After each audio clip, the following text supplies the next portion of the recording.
right. Bye. All right, I'm ready when you are, bro. Yep.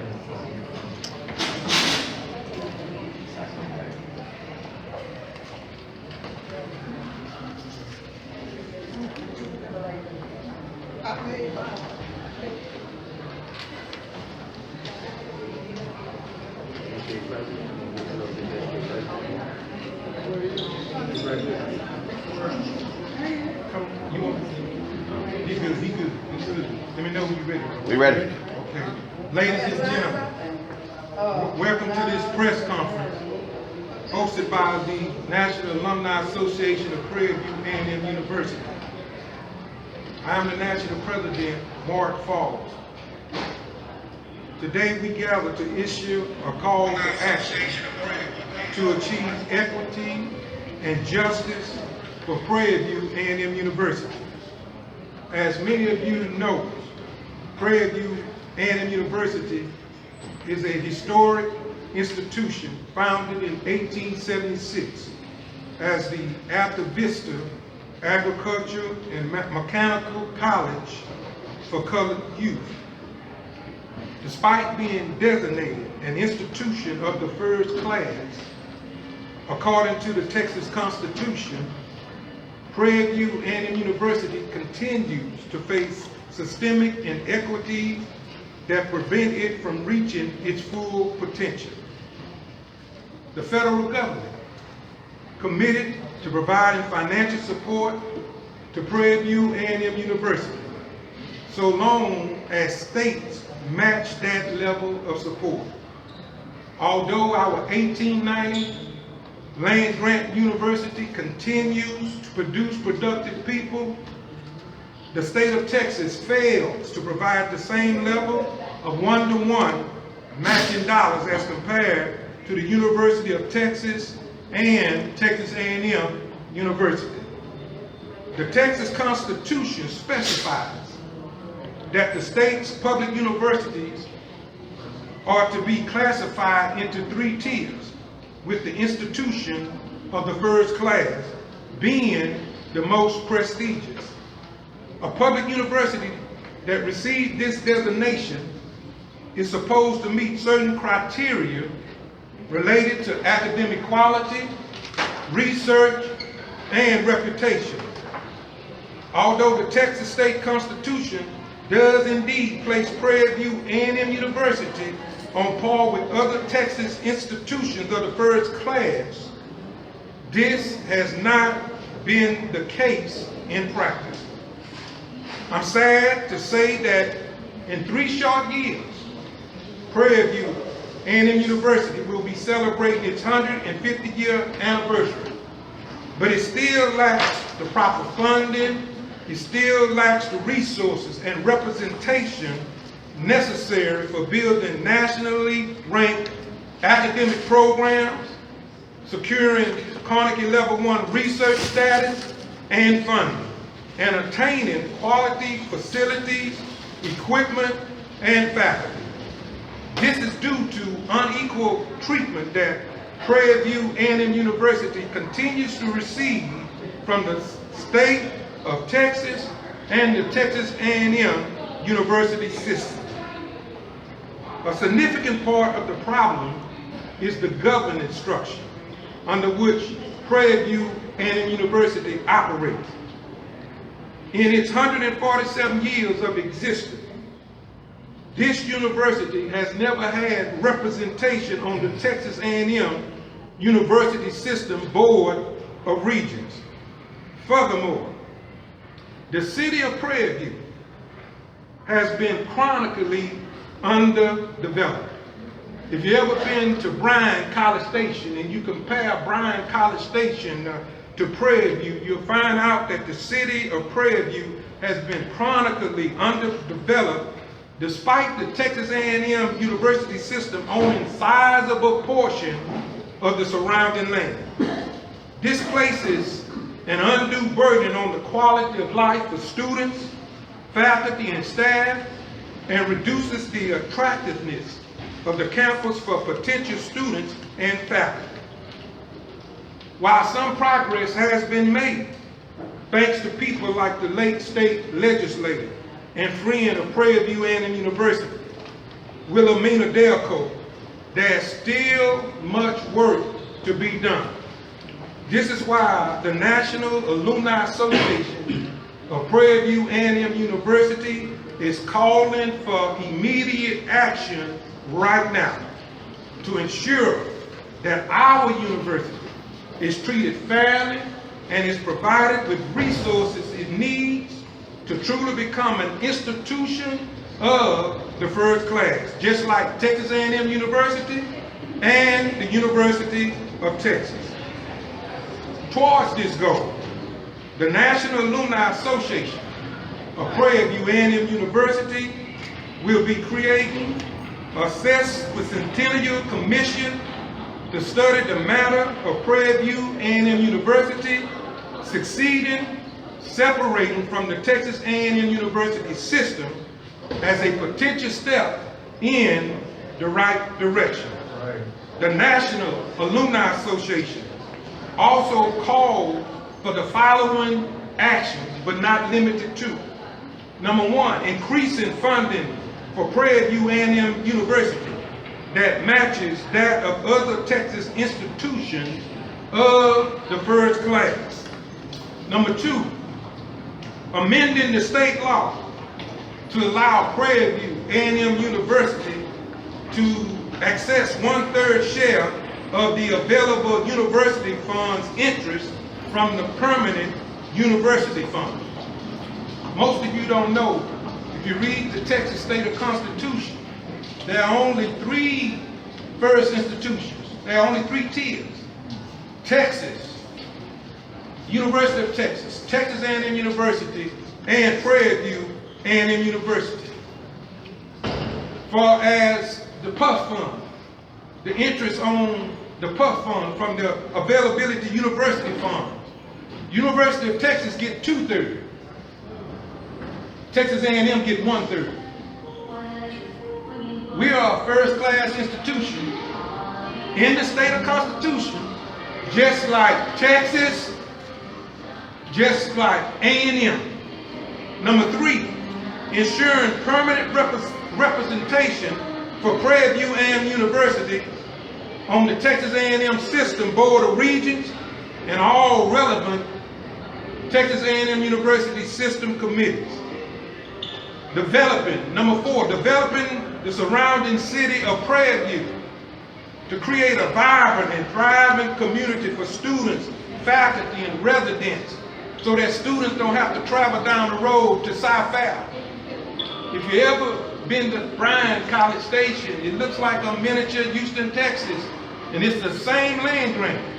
Started at the same time with Prairie View. There's no way that the city of Prairie View should be looking the way that it's looking today. Number 5, creating a school of public policy for this university to increase the broad pattern of democracy to produce vibrant and thriving communities. We holding them accountable what's already written down in the state constitution and in the Texas Higher Education Code, title number 3, subchapter B, where it lists Prairie View.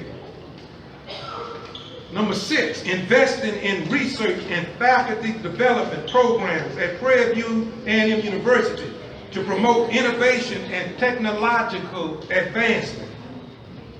Number 7, fulfilling outstanding programmatic and building commitments, fully funding the state-of-the-art facility that can host the Texas Institute of the Preservation of History and Culture of our university, and the establishment of a full-service and nationally significant African American Museum of Texas at Prairie View and University that is already called out in the Higher Education Code. Number 8, implementing a juvenile crime prevention center in all Texas counties to receive agency status. Establishing a fully accredited medical school here at the university to prepare students for entry to medical professions.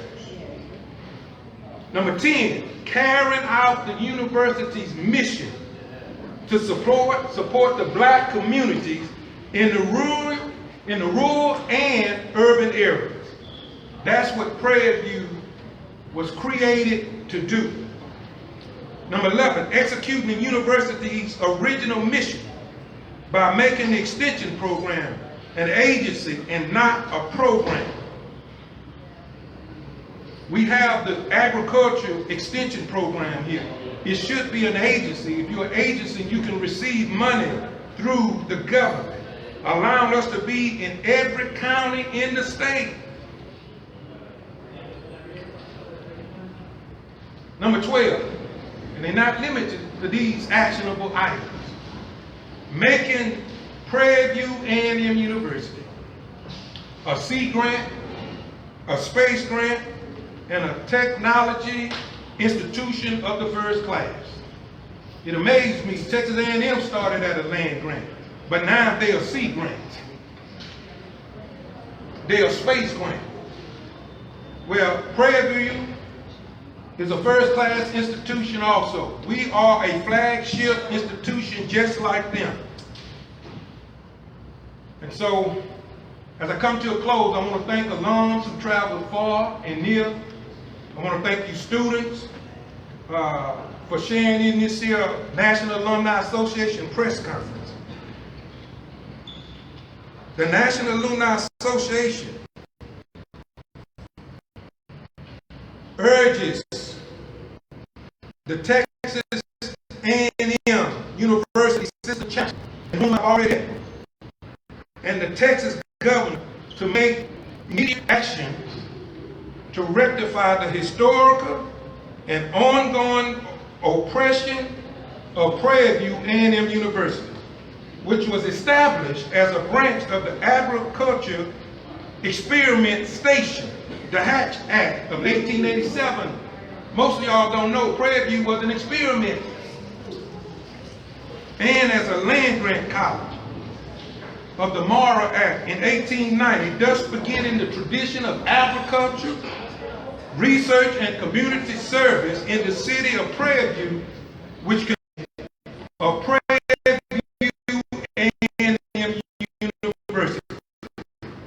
I hope that Ruth said, fighting racism and discrimination and upholding justice must always be among our highest callings. So, alums, students, allies, it's time for us to seize the moment. I say it's time for us to seize the moment.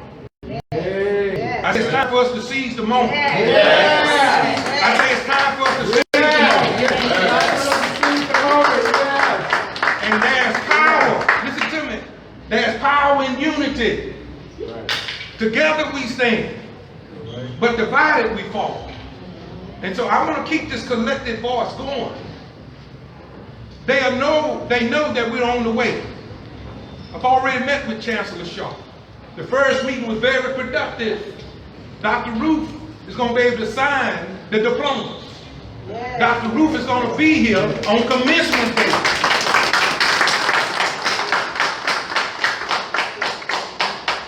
And so the National Alumni Association, we're calling on every student, every alum, every ally, even in the legislative branch at the federal level.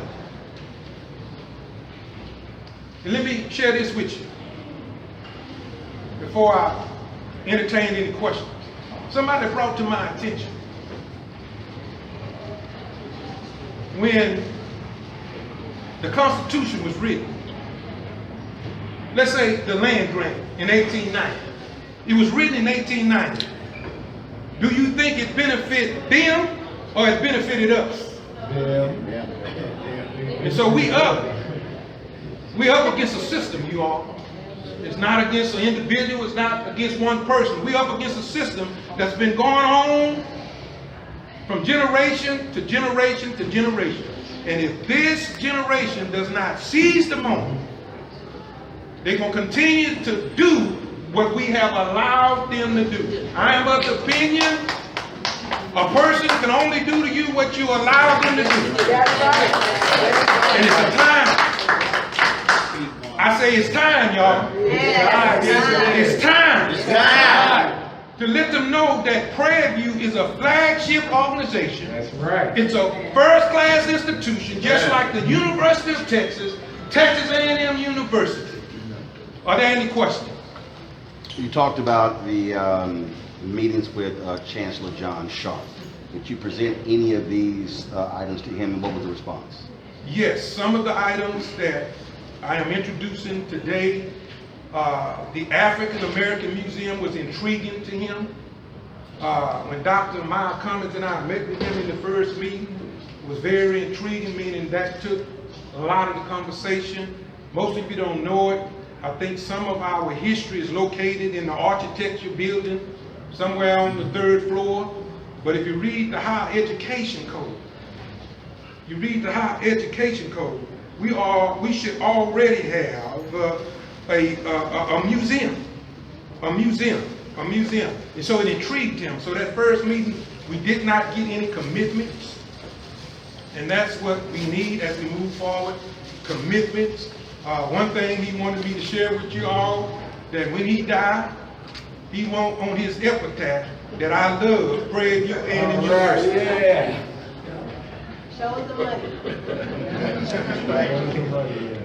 So you talked about what's in the higher education code. So if that's in the code, why hasn't it happened? Because we have not been holding them accountable. We have not been holding them accountable.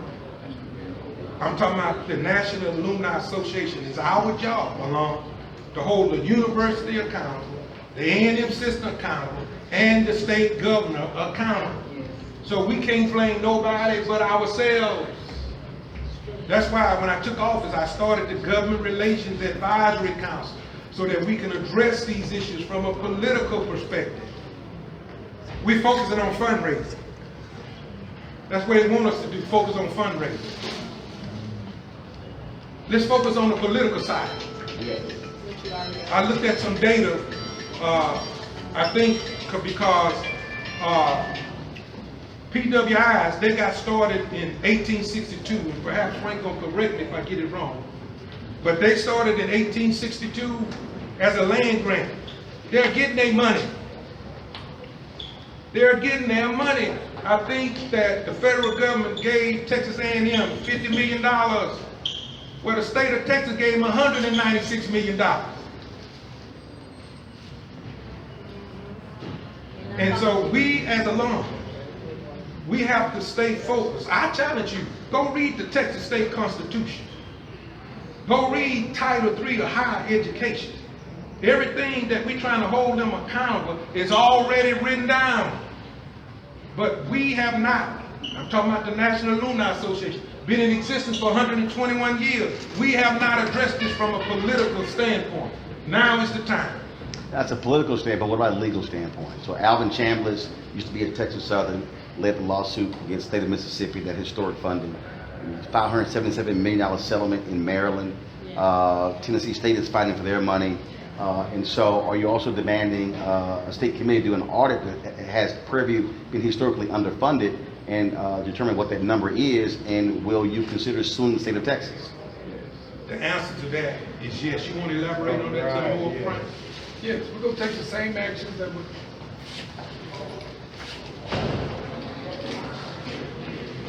And for folks that are watching, so state your name. My name is Frank Jackson. I serve as the governmental relations National Alumni Association. Go ahead. Yes.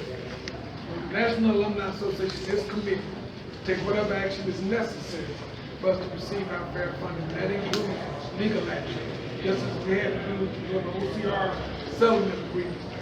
And that yielded some returns on that action. We need to go further and demand what we need to do.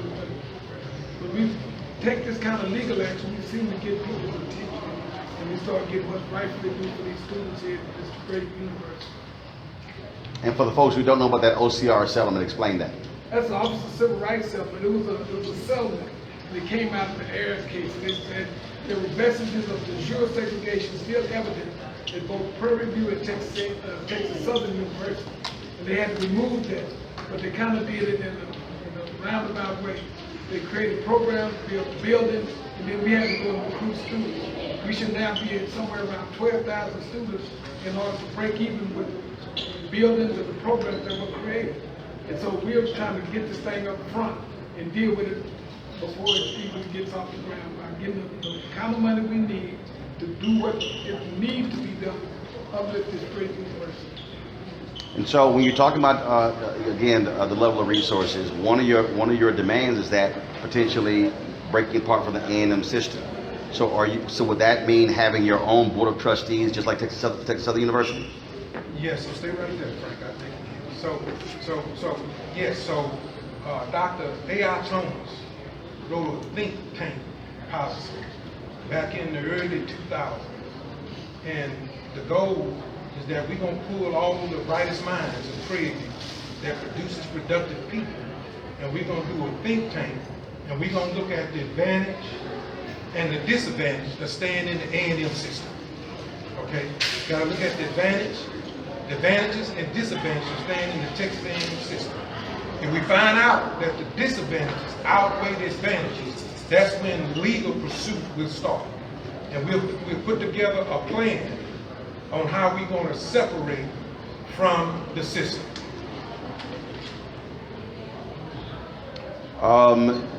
Last question for me. Obviously, Dr. Simmons, her letter, she called on Prairie View alumni and students to actually stand up and fight on behalf of the university.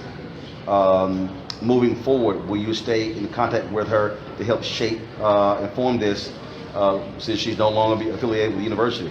So I want to share with everyone, Dr. Ruth the Truth is fully engaged. That's all I'm going to tell you. That's all I'm going to say. Dr. Ruth the Truth is fully engaged. And lastly, you say she'll be here at commencement, and when is that?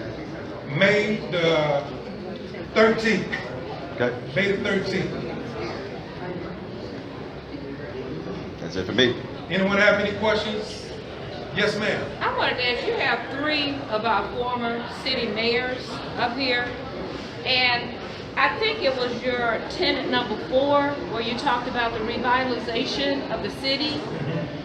Well, I don't know, why is it a good idea for that to be presented to Texas A&M when every time they buy land in the city, it takes money, revenues from our property tax rolls, because they don't pay property tax because they're a state entity, which means it diminishes the amount of revenue that the city has with no plan of making that up. So why is that a part? Why would we want Texas A&M to take on that obligation? Dr. Brown, let me answer this question. Prairie View A&M University is a land grant institution.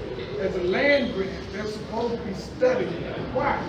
Why don't we have a grocery store? Why don't we have a bank in Prairie View? It's not that nobody tried. Every administration that I know of in this city since 1969 has tried to uplift the quality of life here in Prairie View. But for some reason, either redlining or otherwise, it just didn't happen. It's like development jumps all over us. And then we have not studied the situation enough to where we can say, is this by us reacting emotionally, or is it some planned event going on that we're unaware of?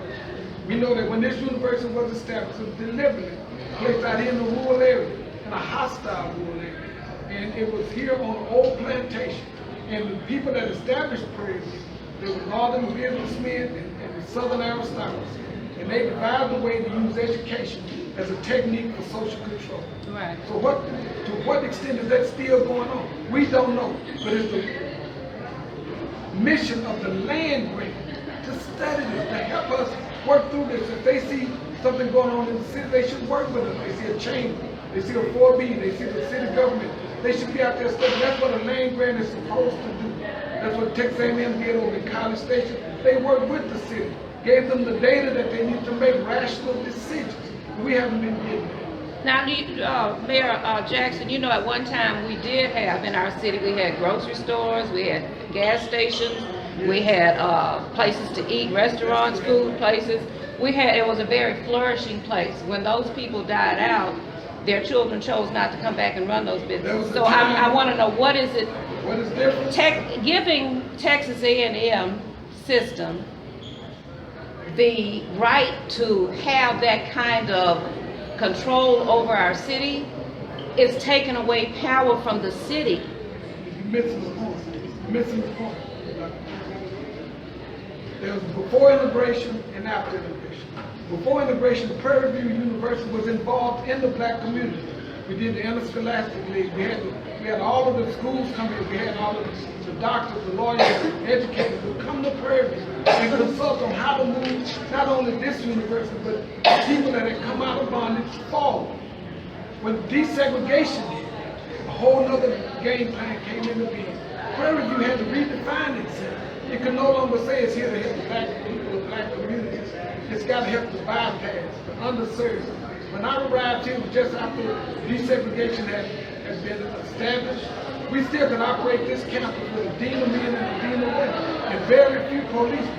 But once you change that, we have to now operate with a police. That's the difference. And so we got to study this phenomenon and say, what happened to us? When I go back to the small community I'm from, Alumni, Texas, and I found out that when desegregation hit, it was shut down. Schools were shut down. And I went back looking for the records of the students, of the interscholastic league records. Those records have been taken over to the white school. When I asked the principal of the white school, where are the records? He couldn't look me in my eye. He said, we had mold on it, and rats got to it, so we had to take all this material to the city dump and burn it. So this happened not only in my hometown, but other places. Why? What's going on here? That you can destroy the records of all this history. So we got to look into this, and that's why we hold it not only Prairie View, but the people that govern Prairie View accountable. You got to help us work through. That's what land grants were created for. They weren't just like Harvard or Yale or Clemson. They were designed to be the people's university. So anybody can come at the door and knock and say, Mr. Land Grant, I need your help. And those professors will get their grad students, go out into the community, do the research, bring it back, study what they found, and take their knowledge back to the community. So teaching, research, and service, that ebb and flow of knowledge, and we haven't been getting that. Excuse me. So how did Prairie View end up under Texas A&M? It was from the beginning. See, when they created Texas A&M University, that was in the Constitution of 1876. They created for white males only. Because we had African Americans in the Texas legislature, we had Walter Burton from down here in Fort Bend County, the state senator. We had Matthew Gaines from over across the river in Washington County. We had William Holland out of Hempstead. We even had George White out here in Wise My great Okay, but hold on, I'm grandfather. answering your question. Let me Yeah. answer your question. Because those men were in the legislature, Yes. they called the text. Yes. They said you cannot accept federal money and discriminate against other men, not women. They could discriminate against women, but you couldn't discriminate against men. So they had to come back on August 14th and create A&M College for Colored Youth, which is now Prairie View. But since they were forced to do that, they did not even believe that we were human.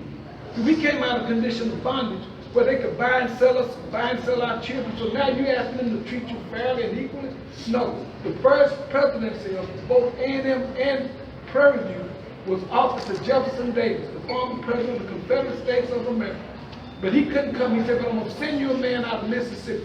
So he said that former Grandmaster of Masonic Law of Mississippi, Thomas Garthright, who came into Texas as our first president of the school, he told him to bring a colored man to be the principal of Prairie View. He brought L.W. Minor. L.W. Minor, that street that runs in front of this very building we stand in, came on the recommendation of Jefferson Davis. But what about G.W. White? Elaborate on him. Well, we can talk about George White. George White was elected in the 1880s, but then there was a systematic process of running these guys out of office.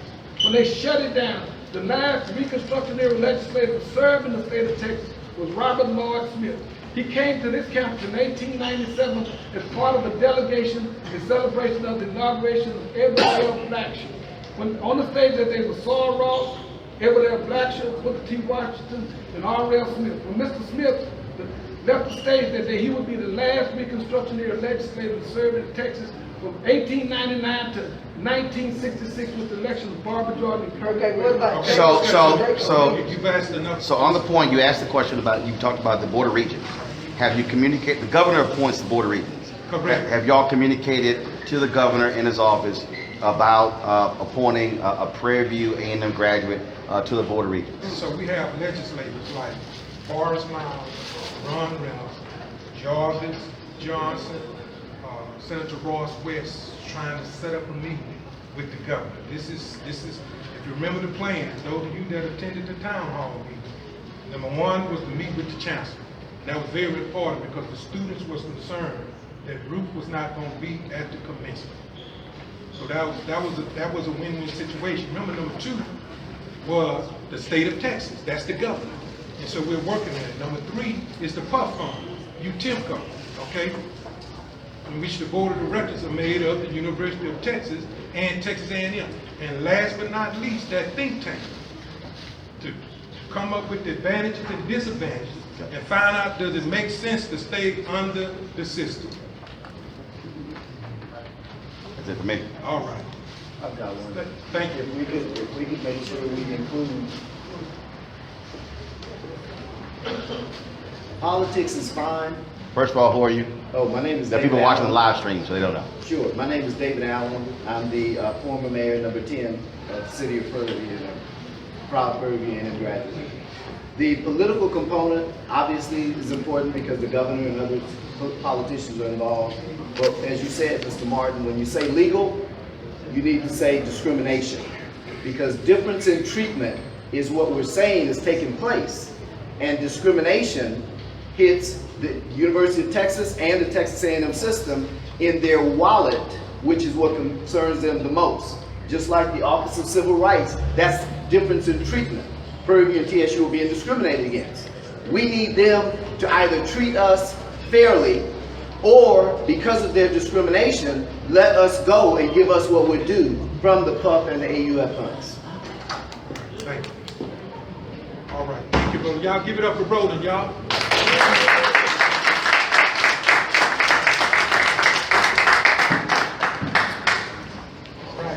So if you have, I mean, we offline now, so we still can entertain questions if you have any questions. Yes, ma'am.